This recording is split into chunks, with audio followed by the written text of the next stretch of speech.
Blog Talk Radio. Here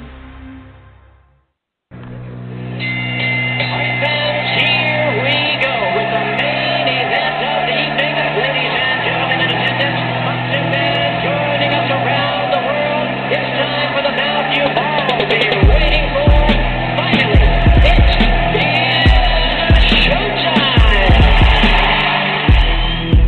Here, man, we dedicate our life to this sport. We do thousands of sit-ups in camp. We run hundreds of miles, for the ones that take it serious.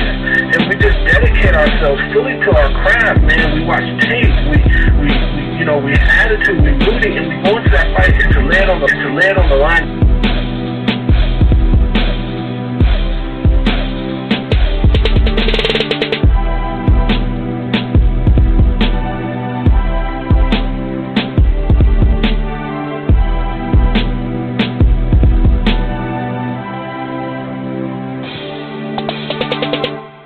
Minnesota Vikings fans, the Purple People Eaters podcast returns. I am your host, Chris Carlson.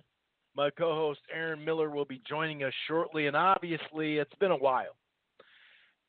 It's been quite some time since we last talked as far as, from a Vikings perspective. We've been kind of just trying to figure out when is a good time to do the show. When are they going to be kind of done with free agency as of right now? Really, it came down to when are they going to sign a damn offensive lineman? And that's when we knew, okay, now we can do a show. Now we can do a show, because that would have been a huge, huge topic had we still had, signed an offensive lineman. And it sounds like we have some more offers that we put out there that we'll talk about. But anyway, like I said, we are back on the Purple People Eaters podcast. We're just going to talk the off-season moves and what we think about them. Everybody knows them. We're just going to give our opinions on them, whether it's, the players that got cut, Remmers and Murray and Sendejo, or the player that stayed. I'm sure there's going to be potentially some other pay cuts, or at least maneuvering some money potentially. Down the line here, we had a defensive lineman come back to us. We had Nick Easton leave, but then we were able to sign Josh Klein. So we're going to just kind of, take a look at it. Obviously, the biggest move was, Anthony Barr, coming back. And for a second there, it looked like we were going to lose Sheldon and Anthony Barr, and that would have been rough. So we're just going to kind of break it all down. Some people are really happy that Barr's back. Some people thought we maybe burned a little too much money on that. Just a wide variety of stuff here we'll talk about. And, of course, now that we're not done with free agency, that's for sure, but we got we brought back the kicker, our running back position we'll talk about. We basically have filled some holes, or at least tweaked our roster somewhat, right? We still could use about 17 guards, but we'll save that for the draft, right? And speaking of the draft, we'll talk position needs then, and kind of preview what our thoughts are for the draft. Maybe there's been so much trade speculation, and it hasn't happened. There could be a minor trade from here in the next month from here, right about now and until the, till the draft comes. Yeah, my guess is it'd be minor. You know what I mean? But we could get we could have a trade, because, like I said, especially the first 10 days after free agency came in, we thought there was going to be a trade for sure, and that's another thing we were kind of waiting on. So, but I wouldn't doubt if there's a trade or two, maybe one major trade around the draft. But anyway, real quick. If this is your first time listening to the Purple People Eaters podcast, welcome. It's Minnesota Vikings football, right? Now, we do talk some Minnesota Gopher football as well. We figure, hey, if you're a Vikings fan, there's a chance at times throughout the year anyway that you'll be a Minnesota Gopher football fan. And I'll tell you what, PJ Fleck, well, let's just put it this way. He's doing some damage, okay? And the team next year is going to be a very talented team. they're definitely on the up and up, and we're gonna have some bandwagon fans, no doubt about it. I hope anyway, coming up here in the next couple of years with Fleck making progress. But like I said, if this is your first time listening, it's based on the Vikings, hence the Purple People Eaters podcast. It's on a weekly basis, basically starting sometime in August. But we'll definitely have, in a month, we'll have a post-draft show, just like we're kind of doing post-first wave of free agency, probably the third wave of free agency. But, this show right here streams live on blogtalkradio.com/Rope-A-Dope Radio. So it streams live and it archives right here. So it's under the Rope-A-Dope Radio podcast umbrella. Okay. And you can find that to listen to the Purple People Eaters podcast, everywhere. iTunes, Stitcher, TuneIn. We get a whole lot of listens from TuneIn.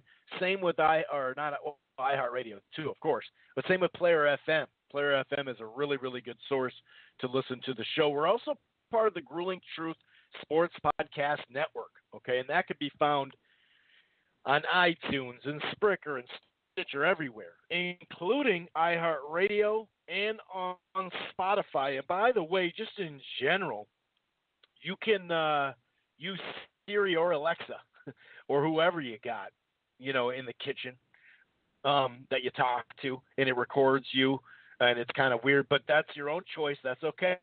But you can actually go right on TuneIn or Spotify and listen to the show that way as well, okay? So why don't you head on over to thegruelingtruth.net. That's thegruelingtruth.net. By the way, you can listen to the podcast right there. You can also listen to a variety of podcasts, read an article. I do a weekly football and basketball predictions article as well as boxing when the season pertains for football and whatnot. Head on over to thegruelingtruth.net. They got a great sponsor over there. It'll link you right to mybookie.ag. And real quick, before we dig into this and I bring my co-host in, I got a limited time offer. This DirecTV Now deal, it's been a partial deal. We ran ads for a while. This one, the door is closing on this one. It expires the end of March. It's basically a March Madness. It really is. And kind of a Game of Thrones type deal, too, because HBO is included. I'll give you the details here in just a moment. Check out DirecTV Now. If you've cut the cord or you're thinking about cutting the cord, I cut the cord back in August, and I tried a couple of different ones, Hulu and YouTube and Sling. I found that DirecTV Now, the streaming service, is the best one out there. This is a limited time deal. Like I said, there's no annual contract. You can stream anywhere, your smart TV, your smartphone, your tablet. It has the cloud DVR. The plans start as low as $50 a month. And there's, 4 different packages, 4 different price points. But the Plus and the Max, okay, that's the 50 and 70. The Plus and the Max, those will include HBO. So that's why I'm saying it's kind of a Game of Thrones thing, too, because we're like 3 weeks out for those who care about that. And this, like I said, expires at the end of March. Here's the promo code to get the first month free for DirecTV Now. The promo code is March 2019. It's not just the month and the year like it is right now, but literally March 2019. Okay, I'm not just saying that. That's the code. Free month. Check out DirecTV Now. And for the boxing fans out there, Showtime's $11 with it. So it's a pretty good deal. So you got your Game of Thrones, you got your boxing, and of course you got your sports. It's a March Madness thing. So get on top of that. Before you know it, that thing will be done. All right, I'm going to go ahead and bring in Aaron to the fold, see how he's doing. And, we're probably going to talk a little bit, just a couple of minutes on the Golden Gophers as well. We'll mention it. And I'm talking about the basketball squad, too. We figure, hey, man, it's a local show, right? It's a local sports show here. Aaron, what's going on, man? How the heck are you on this Tuesday? I almost forgot what day it was. Good, man. Nice to be back on the Purple People Eaters podcast. It's been a while, but I'm trying to be hesitant. Looks like spring might be here. Don't want to say that too loud, but it's supposed to be I'm knocking on 68 wood tomorrow, so let's just keep that in our pocket. But yeah, really nice to be back. Got a lot of things to talk about. Just want to kick it off. Later in the show, I've been doing a lot of things. I'd like to make a case of why, if we were to trade Waynes, why I'd rather trade Xavier Rhodes. So I've kind of got a little case prepared for that. But other than that, let's go ahead and kick the show off, man. Man, everybody wants to get rid of Rhodes. Even a Florida State fan wants to get rid of Rhodes, man. One bad year, he's got a bum wheel. Wasn't 100% healthy, and now just the guy's been all roads closed for 6-7 years, and now we just want to toss him to the curb, man. Man, everybody's saying that. Maybe it's just me. Maybe it's just me. It's sort of it could be, but it's just sort of the point, like you said, it's been 6-7 years now, and I guess the main crux of my argument is that you kind of want to do a depth rotation, and you've got Waynes coming up. Wouldn't it be better to trade a player maybe coming out of their prime as opposed to one coming into their prime? That's generally the case I would make. Is if you got to get rid of one of those guys, I think that's the way I would rather go. No, that makes sense. However, he's got a handful of years. I'd say his prime is probably still in his contract, but we'll talk about that, no doubt about it. It definitely has been a heated discussion in a variety of ways.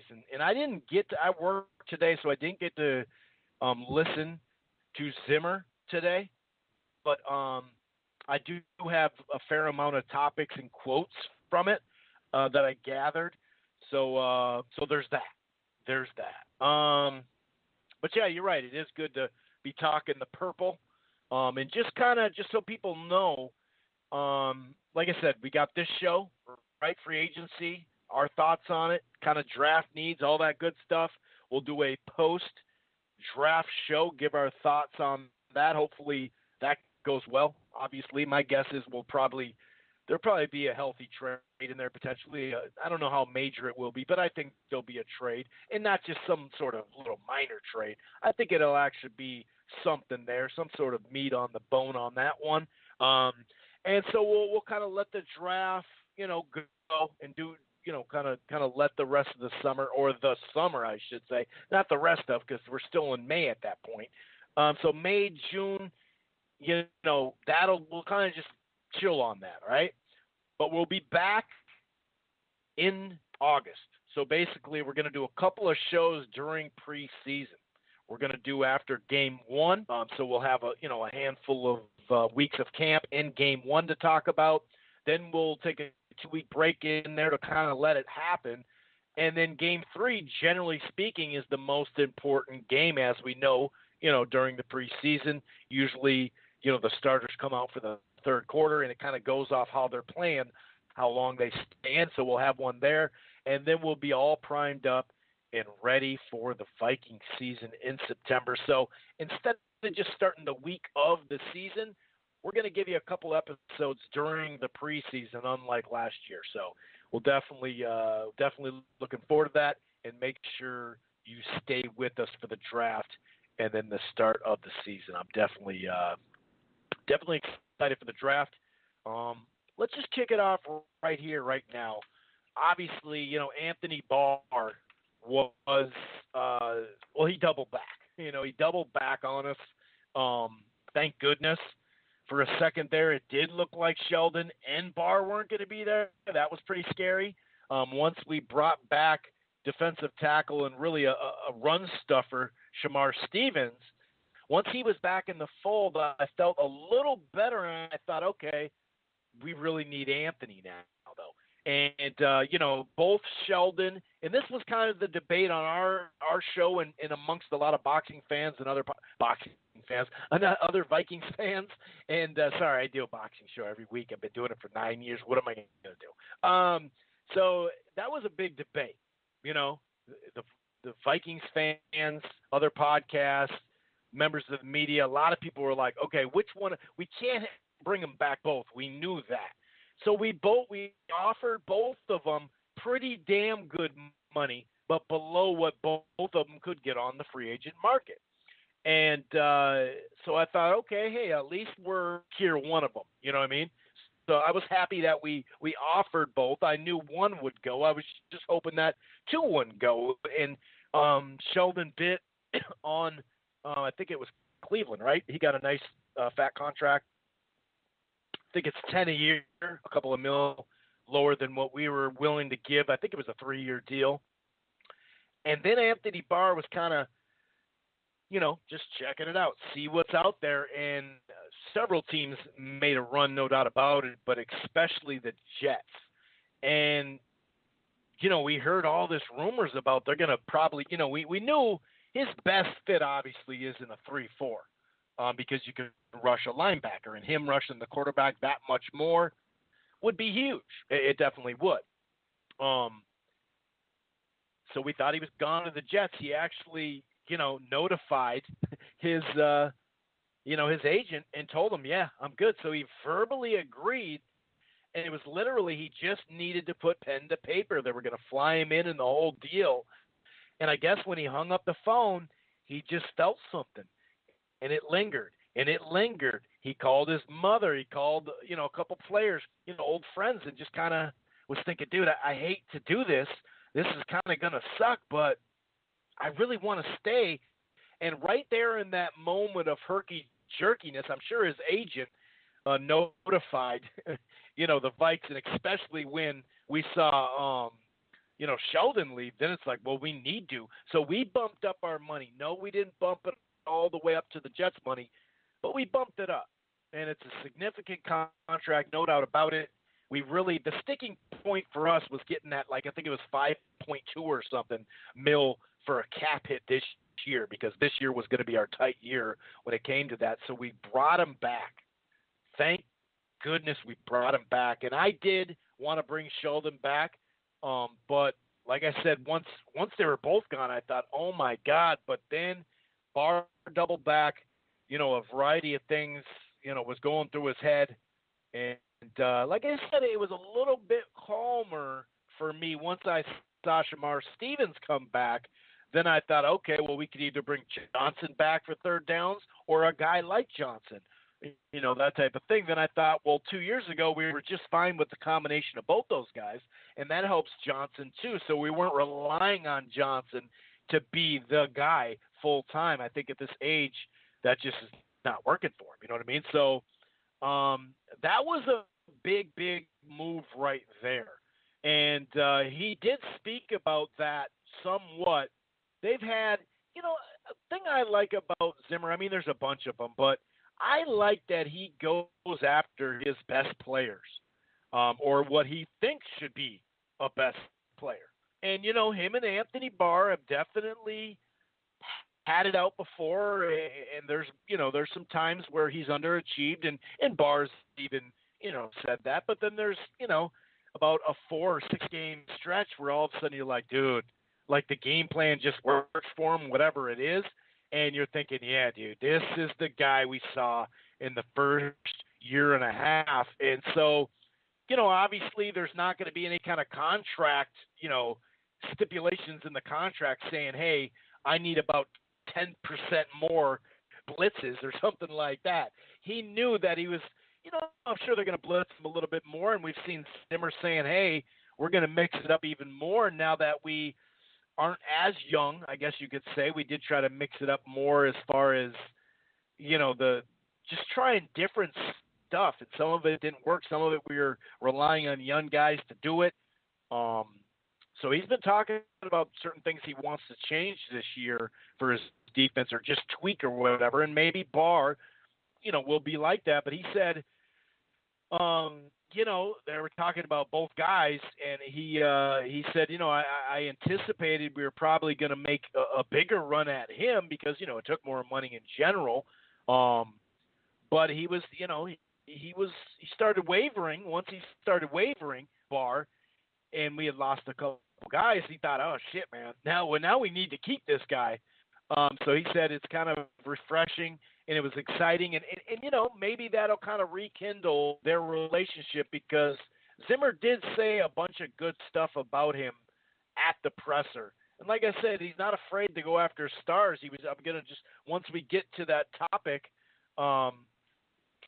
for Barr and some other ones, I do have some quotes and his thoughts as well.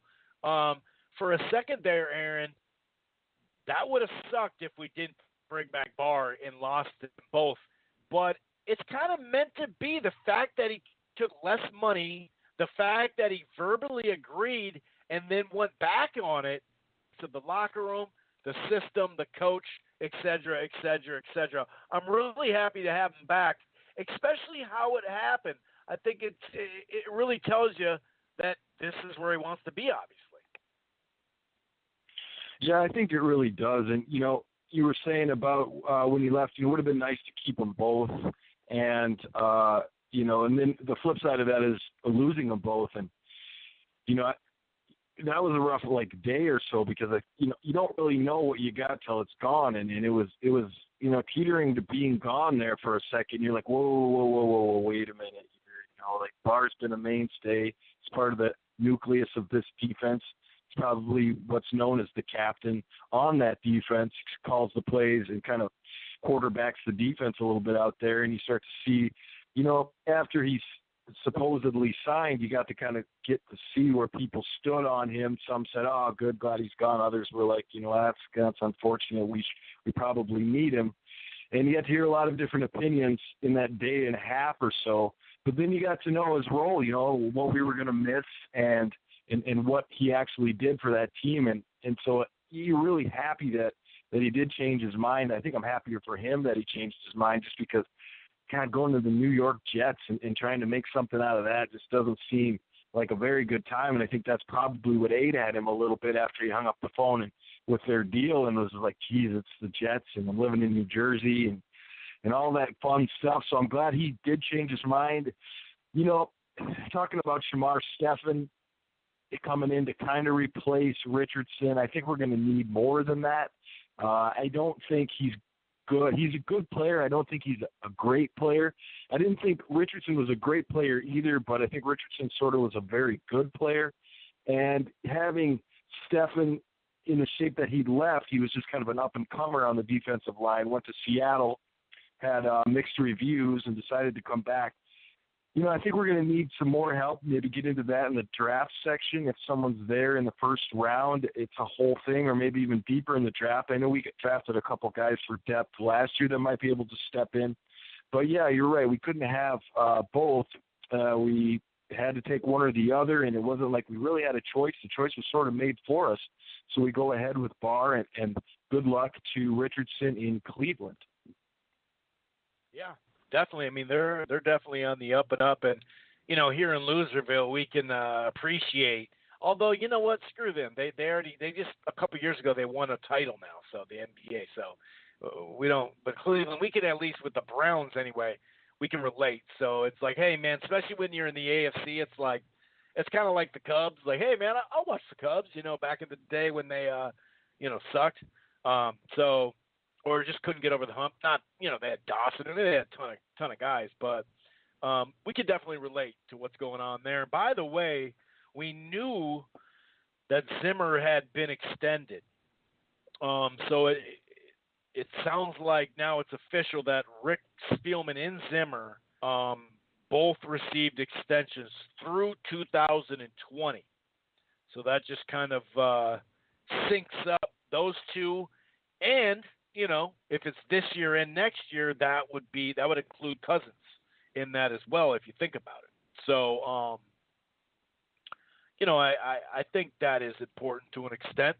I do. I definitely do. I think that, and it also is kind of like putting your, cards on the table and be like, all right, guys, you're a combo package, and if you don't produce this year, you can combo package, get the hell out of here too. So I kind of like that they did that. Obviously, if it doesn't work this year, we can just buy him out for that one last year anyway. So I think it helps with it's not so much like college where if you're recruiting, because you're recruiting year round, so you see a lot of extensions happen just because of that, but the payout isn't as bad or whatever. So that is something that we can now officially say, not just a year, but they are extended here, and so that's nice to at least have some stability. We'll see. Ultimately, though, they got to show up. It's we knew that we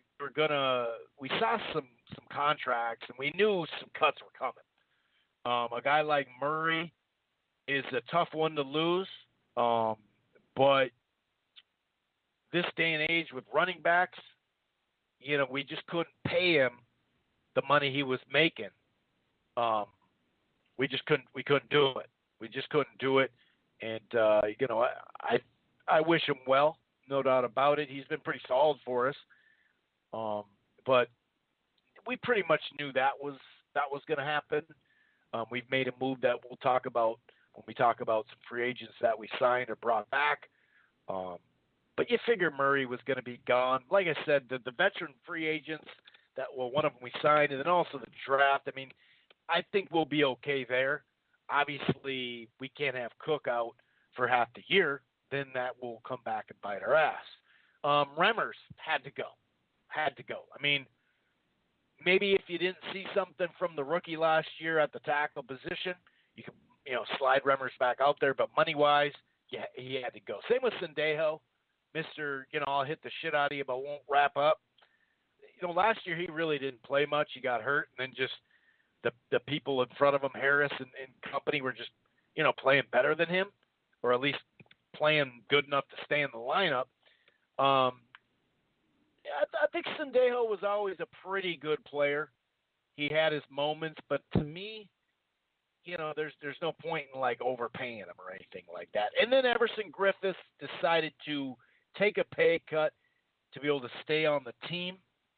That was huge. I really think that is huge. Now, obviously, we're going to find out coming into this year, and maybe, just maybe, he may be gone after this year if he doesn't produce. But we'll see. The fact that we have some depth there helps. But we'll see if he can bounce back and get into the groove, and the mental, issues.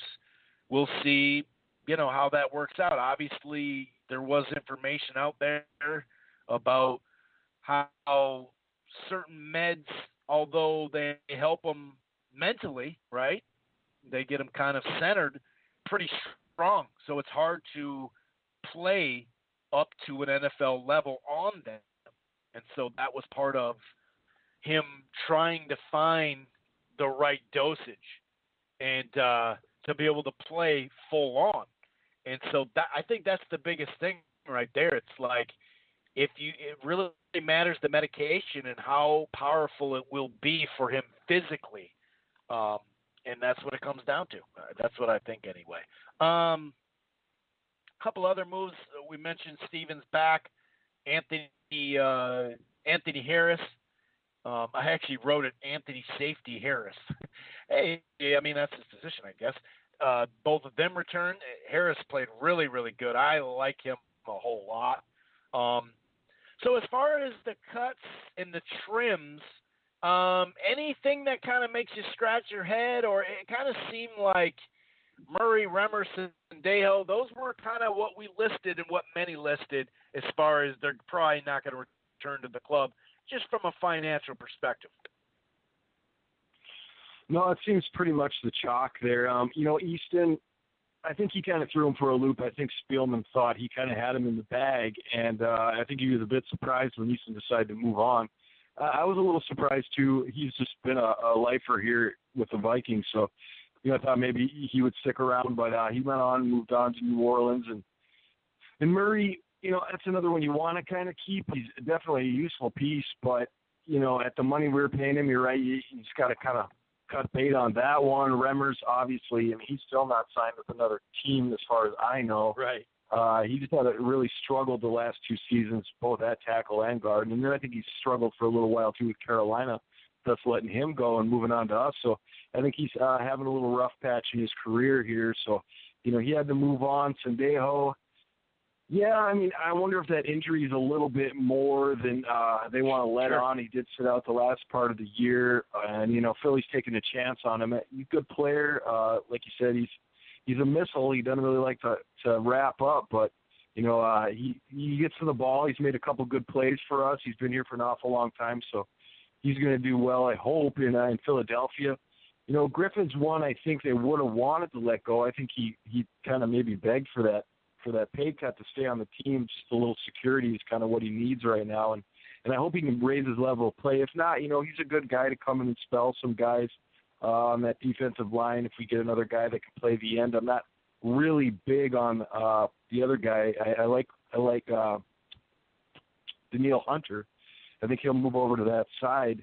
But then Weatherly on the other side, he's got maybe a prove-it thing to do if they're going to play him there, or if they're just going to spot guys in and out there. I know they have enough of them, guys that can play out there at this point, with some guys coming back, the undrafted free agents and all that. I thought a really big loss that we might feel coming up here would be Marcus Sherrills now. He's been around for an awful long time, always making it through training camp and playing well in his spot. Not the greatest corner, but he can play in a pinch, but a really great punt returner. And, that's another situation where you don't know what you got till it's gone. I mean, he never dropped a ball that I can remember. Very few stupid plays, and that's kind of an important position there, especially when you get the ball in those situations. You want to make sure it's secure and that you don't make any dumb plays. And he really did a great job with that, as well as getting a few punt return touchdowns and some good plays on special teams. So I really think we're going to miss him a little more than we think. He might be replaced by two players, especially as far as special teams goes. So I think that'll be the biggest loss that we'll feel going into the new season. Maybe Richardson would be up there as well. But, we got Bailey back, which is pretty nice. I think he's a good enough kicker. He kicked well for us last year. No really egregious misses. Nothing that lost us a game. Especially down the stretch, Right away, sure. And he kind of had that little jinx on him a little bit, but it seemed to wear off. Yeah, and I'm really happy for Anthony Harris. He put in the time here, sitting on the bench and coming in spot duty, and he really did a good job in that, a lot of turnovers. So I'm real happy that the system sort of worked out for him, and he's going to get a chance to start this year. I think he'll do a good job. I think they'll probably look at some other safety in the draft as some depth.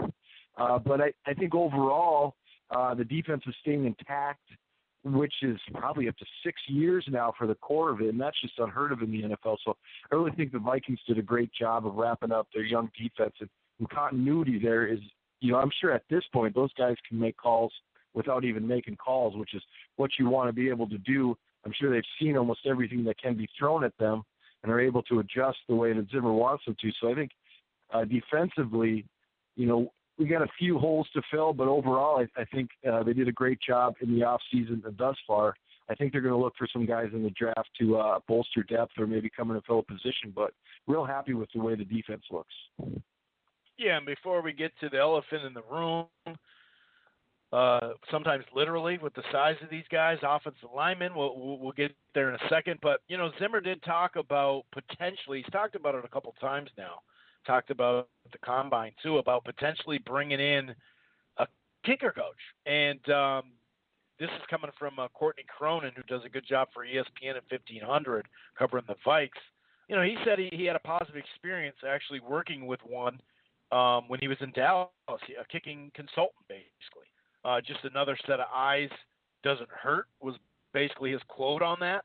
And, what he did say, Bailey, and I'm right with you. I'm glad that we brought him back. I think he'll have a really good year, knock on wood. But he said what he's most excited about is just, having the full off season to work with the long snapper and the punter, Matt Weil and Kevin McDermott. Just having that full, instead of coming in week 3 or week 4. So I think that plays into it. So I'm right there with you. I'm glad that we brought him back. And hey, I mean, Ziggy's got some money. We might as well just hand somebody some advisory money. Just why not? You know what I mean? We talked about, the Vikings do have some interest in bringing back Johnson from the defensive lineman to kind of spell Third down stuff, I like that. Robinson, who came in and did pretty good at wide receiver. It sounds like no offer has been extended to this date. Sounds like we're going to kind of move in on him or move off of him. So there has been, Brett Jones, who we got last year, who's like a center slash guard, but center more, because obviously we didn't know for a fact if our center was going to be healthy this year going into the year. They have an offer to him, and he's mulling it over right now, Brett Jones. And I would like the fact that he can play guard too, and just depth in general, inside depth. We need inside linemen, obviously. That would be really interesting. So Brett Jones is still in the mix. And even that center, Tyler Shatley, who can play center and guard, who we brought in, they didn't reach a deal, but as far as I know, he hasn't been picked up just yet. As you mentioned, Nick Easton left. I was right with you, and Zimmer as well. I thought we'd bring him back for sure and just give it a try. He was a solid player for us 2 years ago, but he did have kind of a scary injury that kept him out all last year. It kind of sucked right before the season for him and for us, obviously, because he was a guy that could get out and pull, and he was a pretty solid player 2 years ago. But when you see 4 years and you see the money, that is kind of a lot of risk for a guy that you hope can be what he was 2 years ago. And then I think after this year, then if he can make it and he doesn't have any kind of setback or anything like that, then I think he probably have a solid career. We'll see. But yeah, that was a little bit of a surprise. I really thought we'd be able to, bring him in for a year or two. But hey, if he's going to get 3 or 4 years, why wouldn't he go there? The Saints are it's like the New Orleans Vikes over there. They got a bunch of our guys. But we did manage. So I mentioned some of the other guys for offensive linemen. So, don't be surprised if that pops off at any time. Just for depth or just the other guard position. We did get, I believe, a right guard, if I remember correctly, Josh Klein. He was making probably a little bit too much money where he was. He was making too much money where he was in Tennessee. They cut him. He did have a mediocre year last year.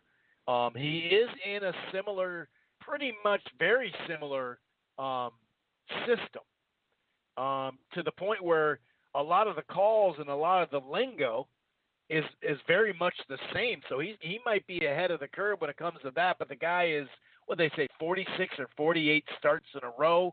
The Patriots thought about bringing him back a couple of years ago when they developed him, but you know how it takes a special-ass player to get re-signed with them because they don't do it, man. They've let major studs go time after time, and they just find a way to either replace them with 2 or 3 guys or develop a guy that they've had or draft a guy, whatever the case may be. So I really like 3-year deal, Josh Klein. I really like the signing. It was a must sign, obviously, and I'd like to bring in one more veteran who's played, who fits the system, then go into the draft with a little bit more depth than we had. Like you said, on the inside, you had it, before Klein, it was Isadora. And, hey, he's from Minnesota. Who knows, in a year or two, he might be able to be a starting guard, but, he just hasn't shown it. Barely even played yet. So I'm really happy with that. Now, what's your thoughts on this right now? The last probably 3 to 5 years, we brought in and paid healthily for some of these offensive linemen. Remmers is gone. One of them stayed. We do have one that we stayed that same off season. But then who is that guy from Seattle? Was it Boone? Boone only lasted a year with us, and then he got cut, and that was a healthy contract. So maybe Spielman learned his lesson from forking out this kind of overpaying these guys rather than finding the fit and not overpaying. What do you? I kind of like that we're going with that. Now, it's one thing to get like a free agent who's just a stud, but that second tier guy was so expensive, and just in general, this free agency, because there was so much money. People overpaid for so many players, and especially offensive linemen this year. So, in a weird way, Aaron, it's almost better that we didn't have all this money because we've made those prior mistakes. Maybe this will work out better for us where we find a guy who just fits and it's affordable rather than throwing a 4 or 5 year deal and having to look at that in a year or two going, man, because that's 2 out of the 3 top offensive free agents that aren't on the squad anymore. What are your thoughts on this? Did Spielman kind of learn his lesson and say, hey, let's just calm down with this stuff? We don't need to sign a top 5 guy just because he's a top 5 guy, because the money's crazy, and that's for all positions, by the way, this year. Yeah, I mean, I think you nailed it there. I mean, you couldn't really sign the top-ranked guy because we just don't have the money. I think he was kind of relegated to seeing what he could find in the second and third tier of free agency and probably looking at a lot of undrafted free agents. I mean, I just want to see bodies come in there, 8, 10 of them, whether you get them draft, free agent, undrafted free agent. We just need guys to compete, particularly in the inside of that offensive line.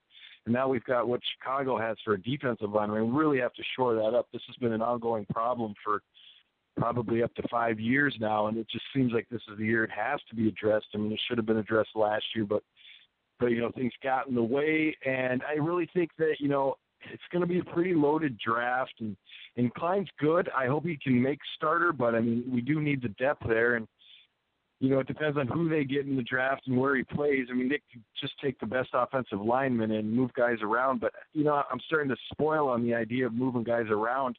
It just doesn't seem to work, and like you mentioned, the last 2 free agent signings that were big names as far as we thought, paid good money, were Boone and Remmers, and neither of them worked out.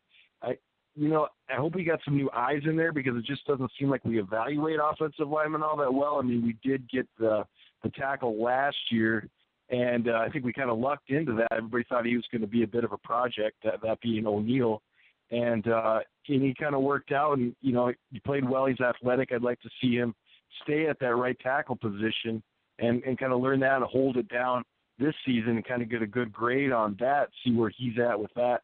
I really think we need to get another free agent. I know there's another guy that they're mulling it over, thinking about signing. I think he played with the Jaguars, and he seems like a big kid and good and he's young. So I think, you know, got to get young on the offensive line, and we've got to have a lot of choices. I think we need to have good competition in camp and let some guys fight it out and start on that inside. I think Elflein's pretty much a lock, whether that be at center or guard. Unless we draft a really good center, I'd like to keep Elflein at center. I think it's comfortable there. It's a good spot for him. We've got the new change in the philosophy there with a lot of zone running now, which is basically everybody block left, everybody block right, and the running back finds a hole.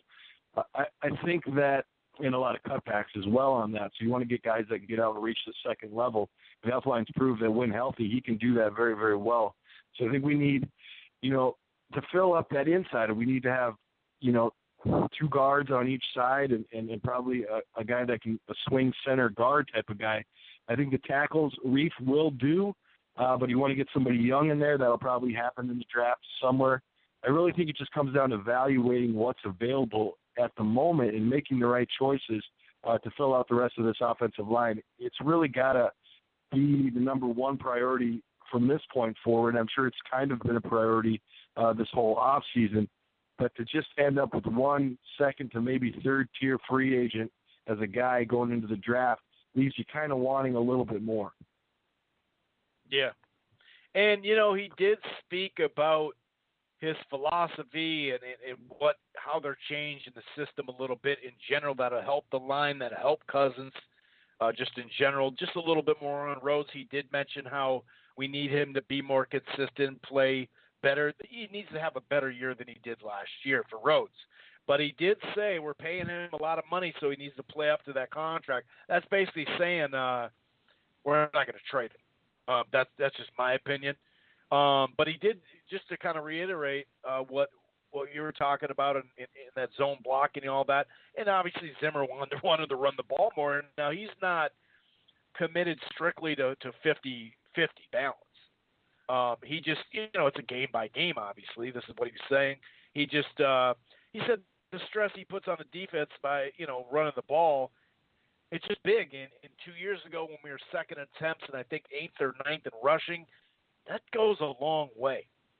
And once you saw the last, he even said it, the final 4 teams, they all could run the shit out of the ball. We keep hearing all this pass, but how did the Rams get as far as they did in the playoffs? Remember that Anderson? They just kept plugging him in.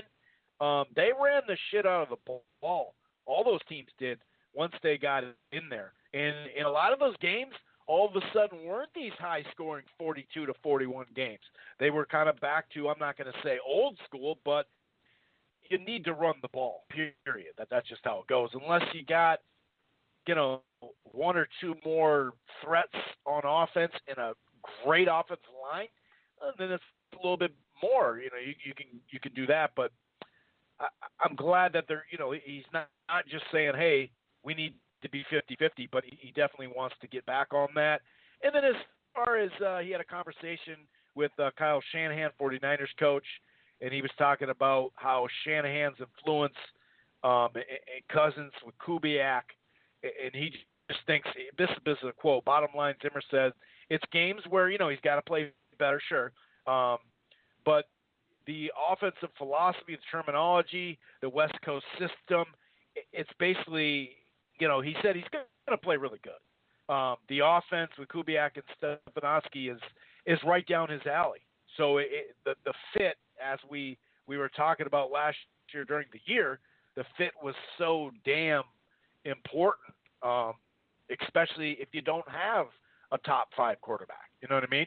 Even if the guy puts up top 5 stats, we know Cousins is in the top 5. We need him to be top 10, top 12, and we'll be just fine with that.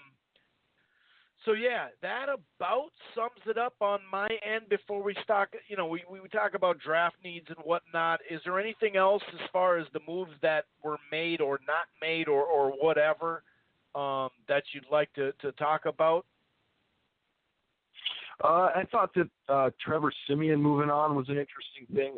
He was here for, I think, 2 seasons, and as a backup quarterback, and I thought he had a lot of potential. I'm sorry he didn't see the field at all, but I really liked a little bit of what I saw him in Denver after Peyton Manning left. I would have liked to see what he could have done here. He seemed like a good quarterback. I think he went to the Jets. I'm not exactly sure, but my gut's telling me that. And, so good luck to him. I just feel like, we have Slaughter, who might come up and play that second, but it kind of leaves us with a bit of a need there at that second quarterback spot. Yeah, whether it's veteran, whether it's a young QB in the 5th, 7th round, whatever, we definitely need to do something draft-wise. And as we've already kind of talked about some needs draft-wise, obviously offensive lineman, especially interior. You made a good point, though, to draft a tackle somewhere in there as a project. You can get them 5th, 6th round even. I like what you're saying there. Another wide receiver, why not try it? A running back, mid to late, wouldn't be the worst thing. We did bring in, bring back Amir Abdullah, who we made a trade for. He's a running back / kick returner, so him and Hughes should be handling some of that. I could see us having someone in the draft that could potentially do that too. I wouldn't doubt if we kind of get a combo guy or a cornerback that can do that just to add another layer in there. Defensive line interior, I think, we talked about, maybe we'll get one of those Clemson guys in the middle. That'd be big. But a tight end, for whatever reason, that second layer of tight end, whether they have good moments for a half a season, then get hurt, then we don't hear from them. We hear this guy's a good blocker. All of a sudden, he gets hurt, or we get him catching some passes, and for whatever reason, we just can't get that second tight end to stick. Maybe we'll be looking at that as well come draft time. But overall, I wouldn't doubt. I'm still, we're in agreement on, the best player available, especially with the first pick.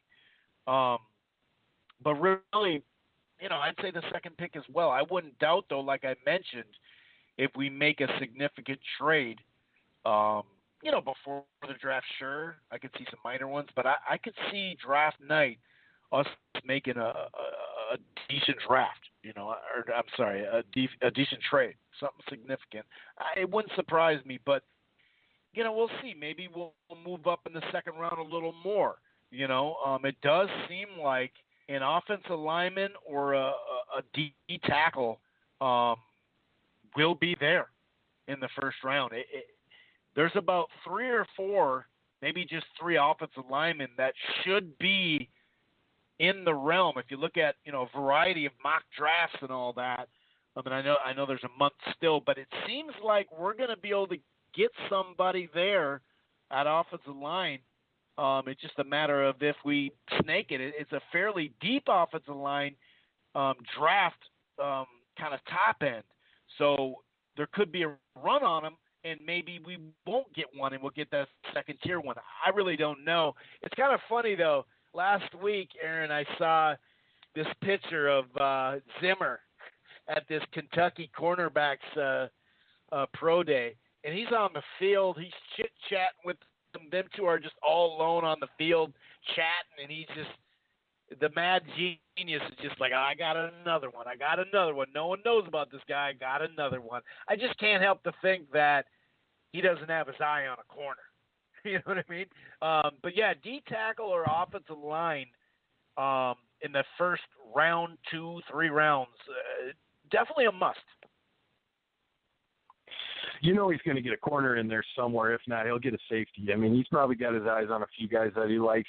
I thought the pickup of Holton Hill last year was just a great thing. Holton had some trouble in Texas, which kind of muddied with his draft prospect, but it was a great pickup. He's a big kid, and I thought he played well and can only improve. So, yeah, I mean, you and I, like you said, are on agreement with the best player available, and I would not discount some sort of trade. I mean, I feel like if there's going to be a trade, it's going to be draft day or before draft day. It'd be nice to pick up another first-round pick.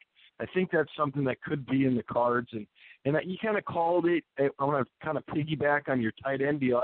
In the first round, let's say you face the proposition that you can get yourself a really good offensive lineman or a really good defensive lineman.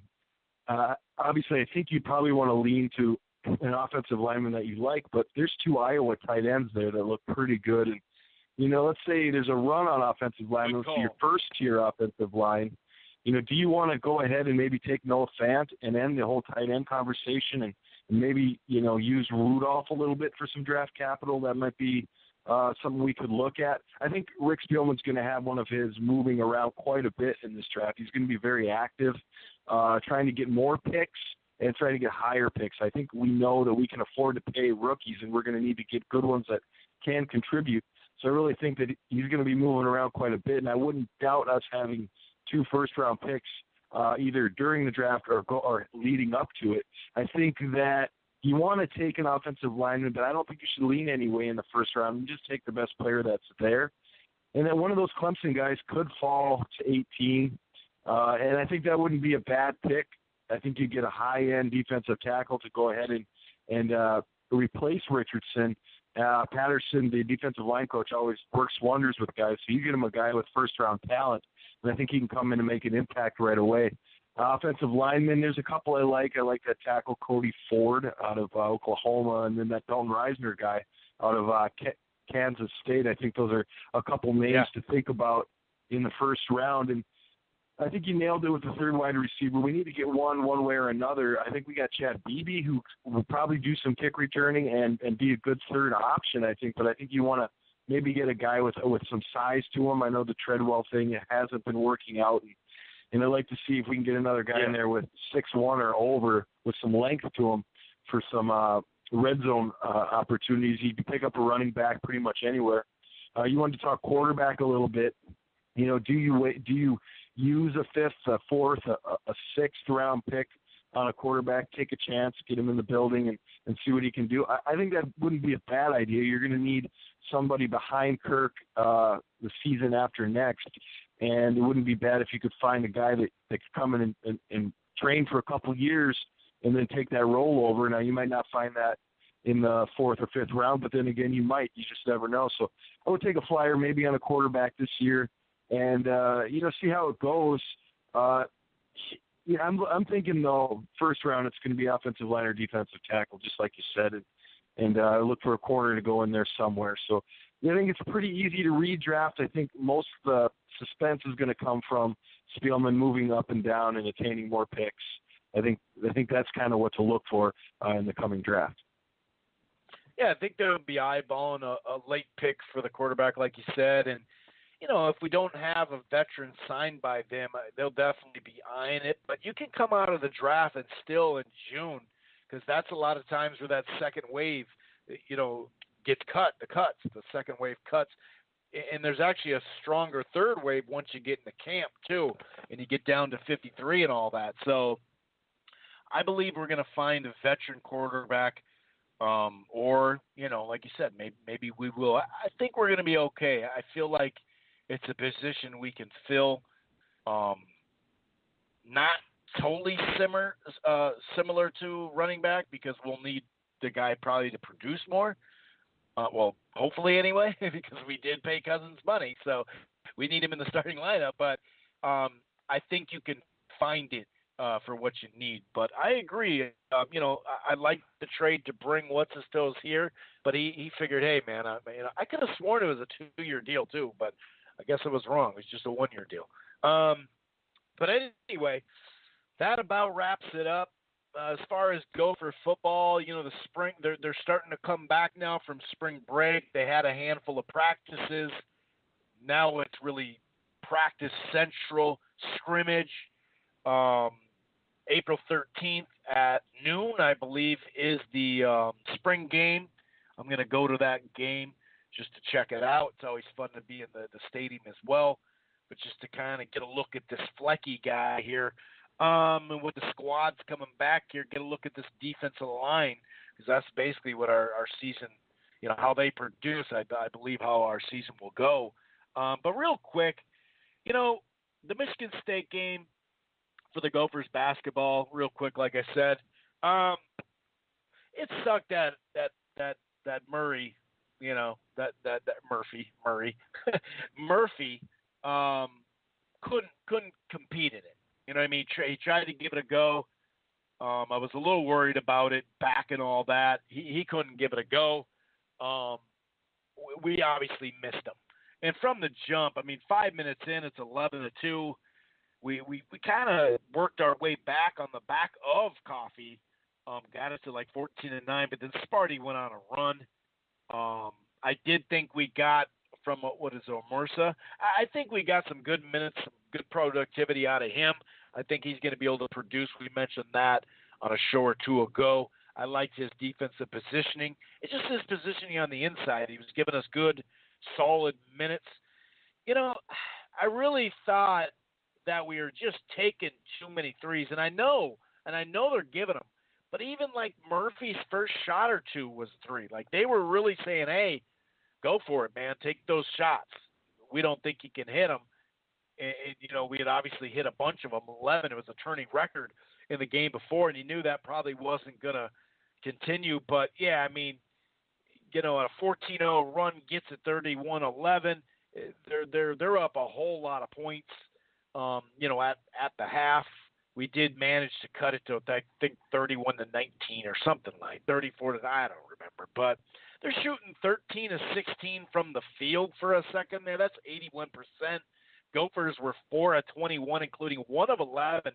And when you're shooting, 11 threes, it's just too many. You know what I mean? It's just way too many. And you're looking at a 25-10 rebound count at half, and it just got uglier. I haven't seen a rebound,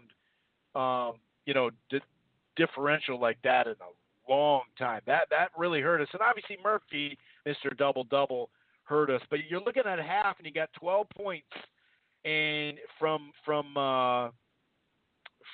Coffee in Washington actually came in, finally got some playing time, and gave us a little spark. But game now, sure, we made a little run. Gabe was in a whole lot of foul problems. We got it to 40-31, but their guy, we started turning at the defense. I was like, all right, we're going to make a little little run, the crowd got into it. It just like that, a personal run from Cassius Winston put us away. I did think it was a classy move though to put Jordan Murphy in the game at the end and be able to let him bow out like like he probably wanted to. And for them to be clapping their hands and saying Jordan Murphy, it was a good sight. You could tell it meant a lot to him, man. Yeah, it did. I mean, I think you really nailed the game. I thought, the biggest thing there was that Gabe wasn't hitting his shots. He came out, he had some good shots, and he just couldn't hit them.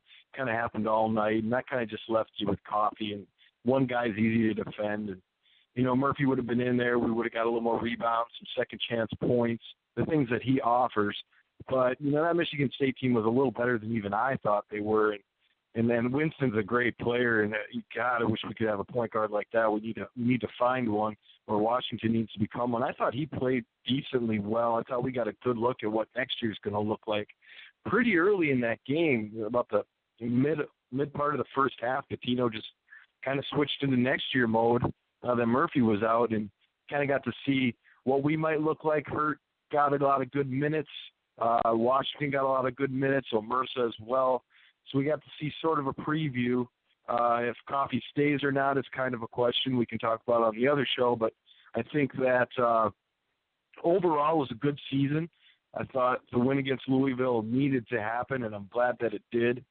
So I think looking up, like you said, you texted me a couple times about Pitino finding a big man, and there's a few in state here that maybe he should try to get flipped. That are kind of leaving. They're signed to other places. A kid going down to Arizona, I think that everybody's kind of wondering why he didn't sign with the Gophers. But nonetheless, we're going to have to get another big and work on the guard situation. A little depth there would be nice to give Gabe a spell, because he's going to be playing a lot of minutes next year. So overall, I thought it was a good season. Looking forward to the next season and another run in the tournament. Yeah, and then, in a chunk of days, maybe a week, maybe 10 days, maybe a little longer. We'll see. We're going to do a Timberwolves season review, and kind of look towards next year and whatnot in free agency, and who's going to come back, who's not, who's a must-keep, what are we going to do. We just haven't been talking about them because, hey, they keep doing the same shit, so what's the point, right? But we will talk a little bit more Gopher-oriented. Coffee, will he come back? Like you said, some recruits. Man, it would be crazy to land that 5-star recruit from Rochester, Hunt's brother. Talk about moving into a power forward position right there. And he's nowhere near what Murphy is rebounding-wise and whatnot and inside play, but that guy can hit the three. So he could. That would be and we need a big guy, no doubt about it. So we'll definitely talk a little bit more about that. That should do it for the Purple People Eaters podcast. Vikings free agency thoughts, and we even previewed the draft a little bit. So in about a month, probably about 5 weeks or so, keep an eye out for the Purple People Eaters podcast post-draft show. We'll chat it up. I said in probably about 10 days or something like that, we'll definitely do a recap for the Living in Loserville podcast as well. We really appreciate all the listeners. We've been doing this in September. It's been a nice run. Any last words there from my co-host there? What do you think of there, buddy? No, man, I thought it was a good show. We're doing Gopher football. I think I might try to get the spring game as well.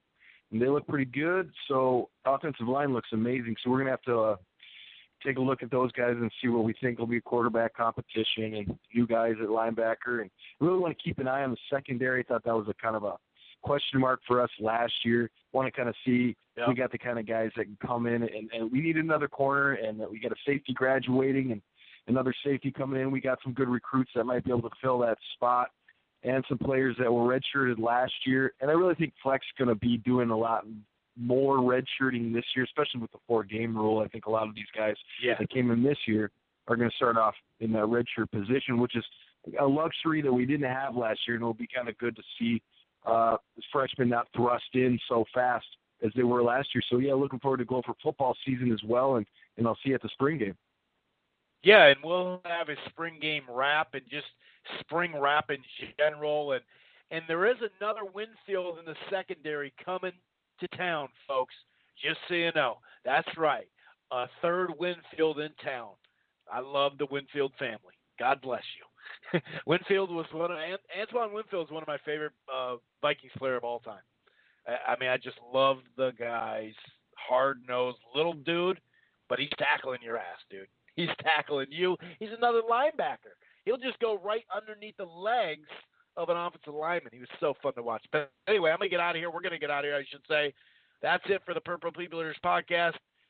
See you in about a month as far as Purple People Eaters podcast. We'll be back with the Living in Loserville podcast as well to talk, those Timberwolves, wrap them up for the season, and also a little bit more detail with the Gopher stuff as well as far as, who's coming back. I mean, is Washington for sure coming back? He seems like he's got a good positive attitude on the bench, but you just don't know. Someone will probably give him a go. So we're going to have to see. Anyway, we're out of here. Enjoy the games coming up basketball-wise. Peace. Once we become the world champion, I believe